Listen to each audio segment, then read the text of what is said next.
Hi students, அனைவருக்கும் வணக்கம். நம்ம இதோட என்ன பார்க்க போகிறோம் அப்படின்னா 12th standard botany first midterm exam original question paper தான் பார்க்க போகிறோம். இதில் இருக்கக்கூடிய கொஸ்டின்ஸ் நீங்கள் படித்தாலே போதும். மோஸ்ட்லி இதில் இருக்கக்கூடிய எல்லா கொஸ்டின்ஸும் நமக்கு கேட்கறதுக்கான வாய்ப்பு நிறைய இருக்குது. ஃபஸ்ட்டு மிட்டம் எக்ஸாம்ஸில் நீங்கள் எந்த அளவுக்கு கான்சன்ட்ரேட் பண்ணுறீங்களோ அதை பொறுத்து தான் அடுத்தடுத்து எக்ஸாம்ஸில் நம்மளோட ப்ரிப்பேர் பண்ண முடியும். அதனால் முடிஞ்ச அளவுக்கு ஃபுல் மார்க்ஸ் எடுக்கணுங்கிற ஸ்டூடெண்ட்ஸ் ஸ்டார்டிங்லேருந்து படிச்சிருங்க. ஆல்ரெடி நம்ம லெசன் வைஸாக இருக்கக்கூடிய முக்கியமான கொஷின் பாட்னி அண்ட் சுவாலஜிக்கு அப்ரூவ் பண்ணிட்டோம். நீங்கள் பியூர் சயின்ஸ் ஸ்டூடெண்ட்ஸ் வந்தீங்கன்னா ஒரு லைக் பண்ணிவிட்டு கண்டினியூ பண்ணுங்கள். ஏன்னா நமக்கு பியூர் சயின்ஸ் ஸ்டூடெண்ட்ஸ் தான் அதிகமாக வியூஸ் போகும், அதிக பேரும் பார்ப்பாங்க. அதனால் நீங்கள் பியூர் சயின்ஸ் ஸ்டூடெண்ட்ஸ் வந்தீங்கன்னா ஒரு லைக் பண்ணிவிட்டு பாருங்கள். இதில் இருக்கக்கூடிய கொஷின்ஸ் எல்லாமே ரொம்ப ரொம்ப முக்கியமான கொஷின் தான். நம்ம already botany, zoology, physics, chemistry எல்லாத்துக்குமே முக்கியமான கொஷின்ஸ் அப்ரூவ் பண்ணிட்டோம் சாப்டர் வைஸாக. அதே மாதிரி ஃபிசிக்ஸ், கெமிஸ்ட்ரி எல்லாத்துக்குமே அதோட லிங்க் எல்லாமே பிளேலிஸ்ட்டில் இருக்குது. பிளேலிஸ்ட்டோட லிங்க் நான் டிஸ்கிரிப்ஷனில் தரேன், நீங்கள் செக் பண்ணி பார்த்துக்கலாம். இதில் இருக்கக்கூடிய 1 மார்க்ஸ் எல்லாமே புக் பேக் தான் சரிங்களா. மோஸ்ட்லி நமக்கு 1 மார்க் அப்படின்னு சொல்லி பார்க்குறப்ப புக் பேக் 1 மார்க் தான் கேட்பாங்க. அதனால் புக் பேக் 1 மார்க் நீங்கள் தவறாமல் படிச்சிருங்க.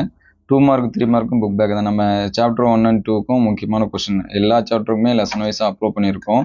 நீங்கள் அந்த கொஷினை பார்த்தாலே சரியாயிடும் சரிங்களா. அதுவும் இல்லாமல் சென்டம் சேலஞ்ச் அப்படின்னு சொல்லிட்டும் நம்ம அப்லோட் பண்ணிகிட்ருக்கோம். எல்லாமே ஃபாலோ பண்ணி படிங்க.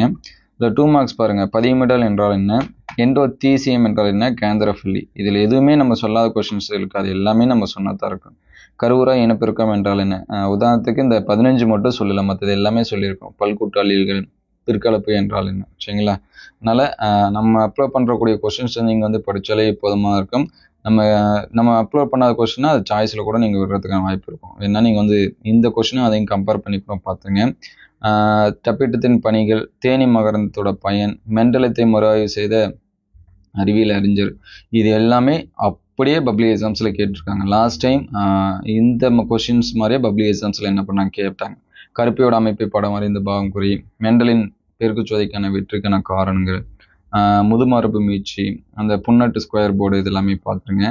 5 மார்க்ஸ் பார்த்தீங்கன்னா சூழின் அமைப்பை படத்துடன் விவரி, கருவுரா கணினா என்ன, விரிவான தொகுப்பு தருக, அதோட முக்கியத்துவம், ஓங்குதன்மை மறைத்தல் எடுத்துக்காட்டுடன் விவரி, பசுங்கணிக மரபணு சார்ந்த பாரம்பரியம் எடுத்துக்காட்டுடன் விவரி, சால்வியாவில் மகரந்த சேர்க்கை எப்படி நடக்கு, பாரம்பரிய முறைகளோட நிறைகள், இது எல்லாமே ரொம்ப ரொம்ப முக்கியமானதான்.